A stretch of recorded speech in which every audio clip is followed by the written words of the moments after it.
സംഘടന നിൽക്കും? ഞാൻ വിഷമത്തോടുകൂടി പറയാൻ എന്റെ പ്രിയപ്പെട്ട സഹോദരങ്ങളെ, അഭിപ്രായ വ്യത്യാസങ്ങൾ നമുക്ക് ഉണ്ടാവും. അത് ഇന്നല്ല, അന്നും ഉണ്ടായിരുന്നു. പക്ഷെ നമ്മൾ ഒറ്റക്കെട്ടാകണം. അള്ളാഹു തൗഫീക്ക് നൽകട്ടെ. എന്റെ സഹോദരങ്ങളെ, നേരെ ഉമറട്ടങ്ങൾ എഴുന്നേറ്റ് പോകുമ്പോ ആരോ ഇബ്നു മസ്ഊദിന്റെ വീട്ടിൽ നിന്ന് പുറത്തിറങ്ങി. ചിന്തിച്ചു, അൽഹംദുലില്ലാഹ്, ഇദ്ദേഹം ഒന്ന് നേരത്തെ ആണല്ലോ പുറത്തിറങ്ങുന്നത്. എന്തായിരുന്നാലും ഇപ്പൊ വന്നത് നന്നായി. കാരണം പിന്നീടായി പോയിരുന്നെങ്കിൽ ഇദ്ദേഹം പള്ളി എത്തിയനെ, വേറെ ആരെങ്കിലും ഒക്കെ കാര്യം പറഞ്ഞനെ. അല്ലെങ്കിൽ അബൂബക്കറിനെ വിശ്വസിക്കാൻ പറ്റൂല. കാര്യം അബൂബക്കർ എല്ലാത്തിലും മുമ്പന്തിയില്ല. സമാധാന ഇബ്നു മസ്ഊദ് വീട്ടിലുണ്ട്, കാരണം പുറത്തേക്ക് ഇറങ്ങുന്നേ ഉള്ളൂ. അങ്ങനെ ഇബ്നു മസ്ഊദ് അവിടെ നിന്ന് ഇറങ്ങി ഉമർ റളിയല്ലാഹു അൻഹു വീട്ടിലേക്ക് ഓടി. അടുത്തടുത്തെത്തിയപ്പോൾ ഉമർ തങ്ങൾ ഞെട്ടിപ്പോയി. ഇറങ്ങി വരുന്നത് ഇബ്നു മസ്ഊദ് അല്ല, പിന്നെ ആരാ? അബൂബക്കർ സിദ്ദീഖ് റളിയല്ലാഹു അൻഹു. ചിന്തിച്ചേ, രാത്രി കിടന്നിട്ട് ഉറക്കം വന്നില്ല, രാത്രി തന്നെ വെച്ച് പിടിച്ചു. എന്തു പറയാനാ? സ്വന്തം കാര്യം പറഞ്ഞോട്. നമുക്ക് കല്യാണ വീട്ടിൽ പോയാൽ പുതിയാപ്പിളാകണം, മരണ വീട്ടിൽ പോയാൽ മയ്യത്താകണം. നമുക്ക് എവിടെ നമ്മളാകണം, ഇതല്ലേ നമ്മുടെ ആഗ്രഹം. അവിടെ ചെന്നു കാര്യം പറഞ്ഞപ്പോ ഉമർ റളിയല്ലാഹു അൻഹു ചോദിച്ചു, നീ എവിടെ പോവാ? ഞാൻ ഇന്നലത്തെ സംഭവം ഒന്ന് വിവരിക്കാൻ വേണ്ടി വന്നതാ. നീ ഇന്നും പരാജയപ്പെടുത്തി കളഞ്ഞല്ലോ അബൂബക്കർ സിദ്ദീഖ് എന്ന് ഉമർ റളിയല്ലാഹു അൻഹു പറഞ്ഞപ്പോ, ചോദിക്കുന്ന ചോദ്യങ്ങൾ അള്ളാഹു തള്ളിക്കളയാത്ത, ഖുർആൻ എങ്ങനെ അവതരിപ്പിക്കപ്പെട്ടോ ആ രൂപത്തിൽ ഓടുന്ന, പരസ്യമായിട്ട് ആദ്യമായി വിശുദ്ധ ഖുർആൻ മക്കയുടെ മണൽത്തരികളെയും കഅബാലയത്തിന്റെ കരിങ്കൽ ഭിത്തികളെയും പുളകച്ചാത്തണീച്ച ആരുടെ ശബ്ദമാധുര്യം കൊണ്ടാണോ ആ ഇബ്നു മസ്ഊദ് റളിയല്ലാഹു തആല അൻഹു എന്ന പാണ്ഡിത്യത്തിന്റെ കുലപടി സാഹിബ് സിർ മഹാനായ ഇബ്നു മസ്ഊദ് റളിയല്ലാഹു തആല അൻഹുവിന്റെ ജീവിതത്തിലൂടെ നമുക്ക് പഠിക്കാനുള്ള 4 കാര്യങ്ങൾ. ഇബ്നു മസ്ഊദ് റളിയല്ലാഹു തആല അൻഹു, മഹാനായ ഉമർ ബിൻ ഖത്താബ് റളിയല്ലാഹു തആല അൻഹു ഒരു സംഘം മക്കയിൽ നിന്ന് യാത്ര തിരിച്ചു. ശ്രദ്ധയോടെ നിങ്ങൾ കേൾക്കണം ഈ വിഷയം. മക്കയിൽ നിന്ന് യാത്ര തിരിച്ച ഉമർ റളിയല്ലാഹു തആല അൻഹു അടങ്ങുന്ന ഒരു സംഘം മക്ക വിട്ട് കുറച്ചങ്ങോട്ട് യാത്ര ചെയ്തപ്പോൾ എതിരെ മറ്റൊരു സംഘം വരുന്നതായിട്ട് കണ്ടു. നല്ലൊരു വിഷയമാണ്. എതിരെ ഒരു സംഘം വരുന്നു എന്ന് പറഞ്ഞാൽ, ഇന്ന് നമ്മൾ അങ്ങോട്ട് വണ്ടി ഓടിച്ചു പോകുമ്പോൾ എതിരെ വണ്ടി ഓടിച്ച ഒരാൾ വന്നാൽ നമ്മുടെ ഇഷ്ടത്തിനനുസരിച്ച് അവന് സൈഡ് തന്നില്ല എങ്കിലും നിലമ്പൂർ സംഭവിച്ചതുപോലെ അവന് നമ്മൾ വെട്ടിക്കിടത്തും. അതാ കേരളക്കാരുടെ സ്വഭാവം. അന്ന് എതിരെ വരുന്നത് ഒട്ടകമാണ്. ഒട്ടകത്തിൽ യാത്ര ചെയ്യുന്ന ഒട്ടകത്തിൽ വെച്ച്, അതല്ലെങ്കിൽ മറ്റുള്ള സംവിധാനത്തോടു കൂടി യാത്രക്കാർ വരികയാണ്. ഉമർ റളിയല്ലാഹു അൻഹു അടങ്ങുന്ന സംഘം ഇവിടെ നിന്ന് മക്കയിൽ നിന്ന് അങ്ങോട്ട് പോകുന്നു. അങ്ങനെ പോകുന്ന സമയത്ത് എതിരെ വരുന്നവർ എവിടെ നിന്നുള്ളവരാണ്, എങ്ങോട്ട് പോകുന്നു എന്നൊക്കെ ചോദിക്കുന്ന ഒരു പതിവുണ്ട് അറബികൾക്ക്. ആ സമയത്ത് ഉമർ റളിയല്ലാഹു അൻഹു ഇരിക്കുന്ന സംഘത്തിൽ നിന്ന് ഒരാൾ വിളിച്ചു ചോദിച്ചു, ഏയ്, നിങ്ങൾ എവിടെ നിന്നാ വരുന്നേ? എതിരെ വരുന്ന സംഘത്തോട് ചോദിക്കാൻ, നിങ്ങൾ എവിടെ നിന്നാ വരുന്നേ? ആ സമയത്ത് അവിടെ നിന്ന് വന്ന മറുപടി പരിശുദ്ധ ഖുർആനിന്റെ ഒരായത്താണ്. എവിടെ നിന്ന് നിങ്ങൾ വരുന്നു എന്ന് ചോദിച്ചപ്പോൾ ആ സംഘത്തിൽ നിന്ന് മറുപടി വരികയാണ്,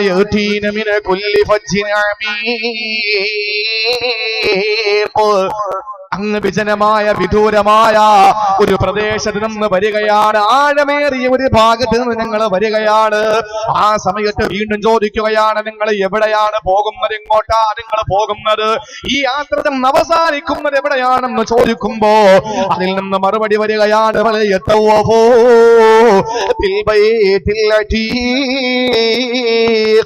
ചിരപുരാതനമായ പരിശുദ്ധമായ കഅബയെ ലക്ഷ്യമാക്കിയിട്ടാണ് ഞങ്ങൾ വരുന്നതെന്ന് മറുപടി വരികയാണ്. സഹോദരങ്ങളെ, എവിടെ പോകുന്നു എന്ന് ചോദിച്ചപ്പോഴുള്ള മറുപടിയും ഖുർആനാ. എവിടെ നിന്ന് വരുന്നു എന്ന് ചോദിച്ചപ്പോഴുള്ള മറുപടിയും ഖുർആനാണ്. ഇതിന് നമുക്ക് കഴിയുമോ? കഴിയില്ല. മഹാനായ ഉമർ റളിയല്ലാഹു അൻഹു അത്ഭുതപ്പെടുകയാണ്. ഉമർ റളിയല്ലാഹു അൻഹു ആശ്ചര്യപ്പെടുകയാണ്. കാരണം ആ സമയത്ത് ഖുർആൻ വലിയ പാണ്ഡിത്യമുള്ള ആരോ ആണ്. ഇത്രത്തോളം വലിയ പണ്ഡിതനായ ആരാണ് ഇതിനകത്തുള്ളതെന്ന് അറിയാൻ വേണ്ടി ഉമർ റളിയല്ലാഹു അൻഹുവിന് വ്യഗ്രതയായി. ഉമർ റളിയല്ലാഹു അൻഹു ചോദിക്കുകയാണ്, നിങ്ങളൊരു പണ്ഡിതൻ ഉണ്ടാകുമല്ലേ? നിങ്ങളുടെ സംഘത്തിൽ ഒരു പണ്ഡിതൻ ഉണ്ടാകുമല്ലേ? അവര് പറഞ്ഞു, അതെ, ഞങ്ങളുടെ കൂട്ടത്തിൽ വലിയൊരു പണ്ഡിതനുണ്ട്. അല്ലാഹുവിന്റെ പരിശുദ്ധമായ ഖുർആനിന്റെ ആഴത്തിലൂടെ ഒഴുകിട്ടിറങ്ങിയ ഖുർആനിന്റെ സാഗരത്തിൽ മുങ്ങിട്ടപ്പുന്ന ഒരു വലിയ പണ്ഡിതൻ ഞങ്ങളോടൊപ്പമുണ്ട്. ആ സമയത്ത് മഹാനായ ഉമർ റളിയല്ലാഹു അൻഹുവിന്റെ സംഘത്തിൽ നിന്ന് 4 പേര് 4 ചോദ്യങ്ങൾ ചോദിക്കുകയാണ്. സുബ്ഹാനല്ലാഹ്. 4 ചോദ്യങ്ങൾക്ക് മറുപടി പറയുകയാ. ആ മറുപടി നാലും കേട്ട ഉമർ റളിയല്ലാഹു അൻഹു ചോദിച്ചതെന്തെന്നറിയോ? നിങ്ങളിലുള്ള പണ്ഡിതനും മറ്റാരുമാകില്ല, അത് ഇബ്നു മസ്ഊദ് അല്ലാതെ മറ്റാരുമല്ല. നിങ്ങളുടെ കൂട്ടത്തിൽ ഇബ്നു മസ്ഊദ് ഉണ്ടോ?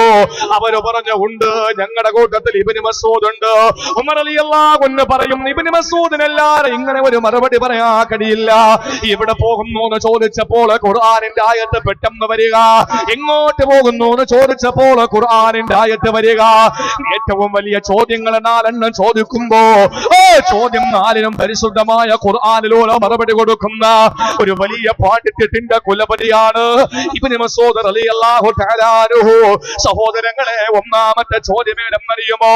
ഞാൻ ചുരുക്കി പറയുന്നു 6 or 7 ചോദ്യങ്ങൾ ചോദിക്കുമ്പോ എല്ലാം വിശദീകരിക്കാൻ 2 മണിക്കൂറിന്റെ ഉള്ളിൽ നമുക്ക് സമയം തികയാത്തത് കൊണ്ട് പ്രിയപ്പെട്ട സഹോദരങ്ങളെ ഞാൻ വിശദീകരിക്കുന്നില്ല.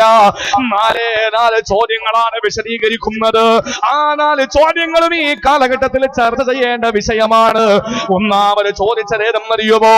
ഉമർ റളിയല്ലാഹു അൻഹുവിന്റെ സംഘത്തിലിരിക്കുന്ന ഒരാള് ചോദിക്കുകയാണ്, ഇബ്നു മസ്ഊദ് റളിയല്ലാഹു അൻഹുവിന്റെ സംഘത്തോട് ചോദിക്കുകയാണ്, അല്ലാഹുവിന്റെ പരിശുദ്ധമായ ഖുർആനിലെ ഏറ്റവും മഹത്വമുള്ള ആയത്ത് ഏതാണ്?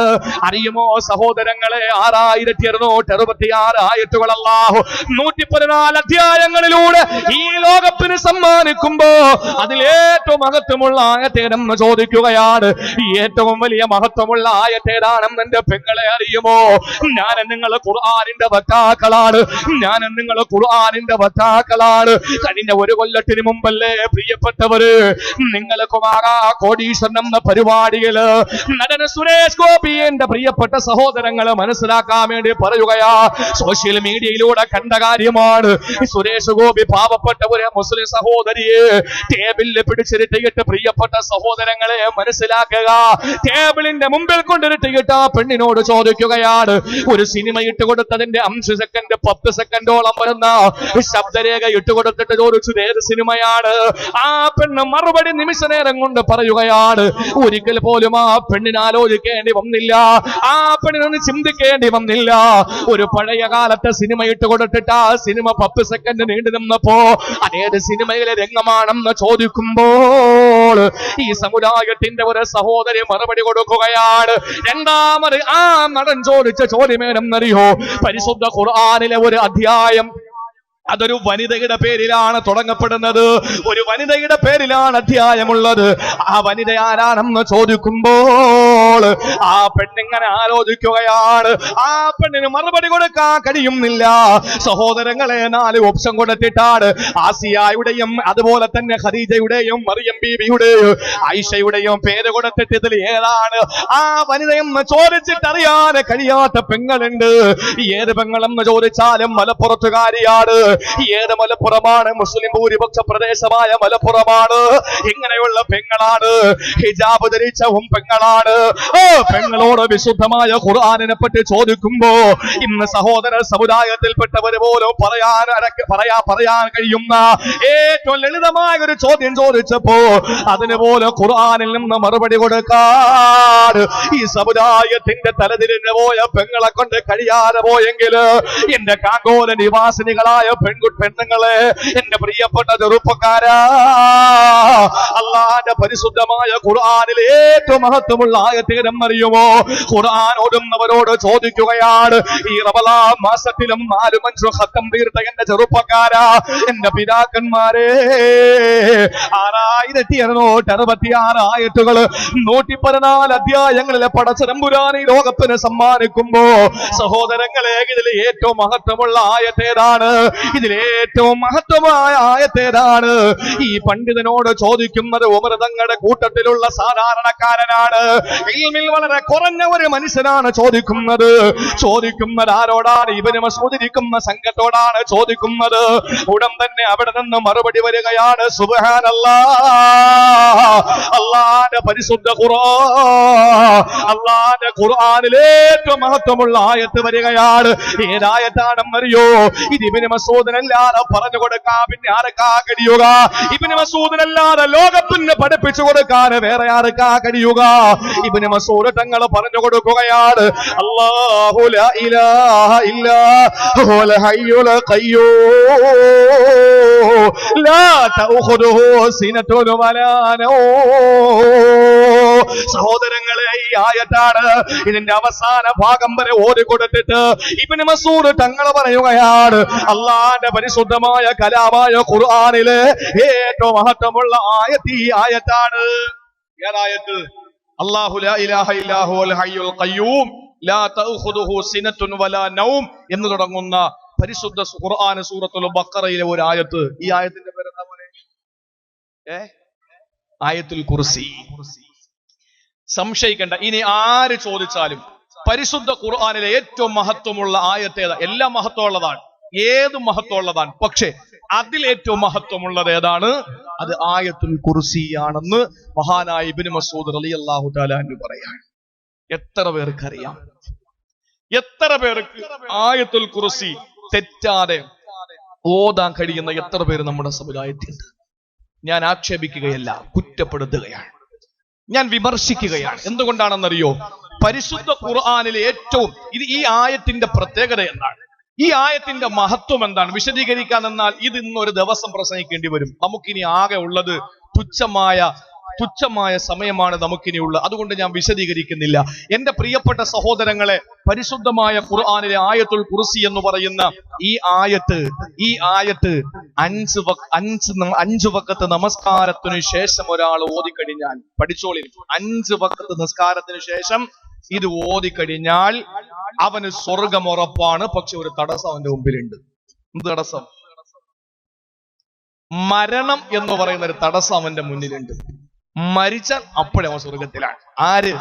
5 വഖത്ത് നിസ്കാരത്തിന് ശേഷം ആയത്തുൽ കുർസി മുടങ്ങാതെ ഓതുന്ന ഒരാൾ.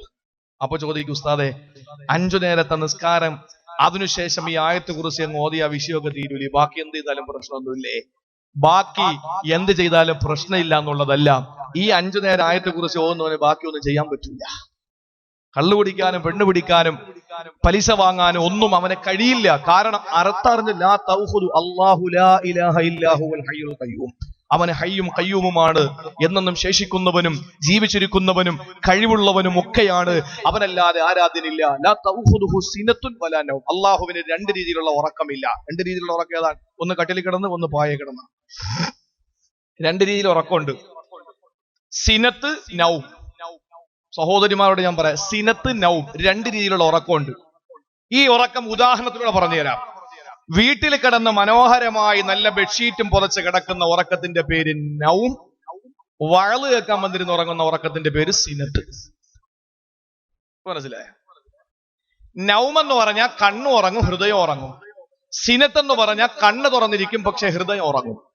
അല്ലെങ്കിൽ കണ്ണ് അടഞ്ഞിരിക്കും, പക്ഷെ ഹൃദയം തുറന്നിരിക്കും എന്ന് പറഞ്ഞാൽ പറയുന്നതൊക്കെ ശ്രദ്ധിക്കുന്നുണ്ട്, കേൾക്കുന്നുണ്ട്, കാര്യങ്ങളൊക്കെ ശബ്ദമുണ്ട്, ആളുകൾ ബക്കറ്റ് കൊണ്ടുവരുന്ന അറിയുന്നു, എല്ലാം ചെയ്യുന്നു, പ്രസംഗം തീരുന്ന അറിയുന്നു, ഒക്കെ അറിയുന്നു. പക്ഷെ എന്താണ് പറയുന്നത് മനസ്സിലാവില്ല. കാരണം തൂങ്ങി ഉറങ്ങുകയാണ്. അല്ലെ? ഏറ്റവും നല്ല ഉറക്കം ഒരു മുസ്ലിമിന് ഏതെന്ന് ചോദിച്ചാൽ എതിരെ അഭിപ്രായം ഇല്ലാതെ പറയുന്ന ഒരു സമയമാണ്. എപ്പോഴാ? ഒരു 20 മിനിറ്റ് ആഴ്ചയിൽ അവന് കിട്ടും. എത്ര മനോഹരമായ ഉറക്കമാണ്! ഖതീബ് മിമ്പറിൽ നിന്ന് ഖുതുബ പോകുന്ന സമയം, ആ സമയത്ത് കിട്ടുന്ന ഉറക്കം അത് വല്ലാത്തൊരു ഉറക്കമാണ്. എന്റെ പ്രിയപ്പെട്ട സഹോദരങ്ങളെ, അള്ളാഹു ഏറ്റവും കൂടുതൽ മഹത്വം കൊടുത്തിട്ടുള്ള ഒരു ആയത്തുൽ കുർസിയാണ്. ഞാൻ നിങ്ങൾക്ക് ഇന്ന് അമല് ചെയ്യാൻ, ഇന്ന് രാത്രി മുതൽ അമല് ചെയ്യാൻ അതുമായി ബന്ധപ്പെട്ട ഒരു വിഷയം പറഞ്ഞുകൊണ്ട് 2ാമത്തെ ആയത്തിലേക്ക് നമുക്ക് കടക്കാം.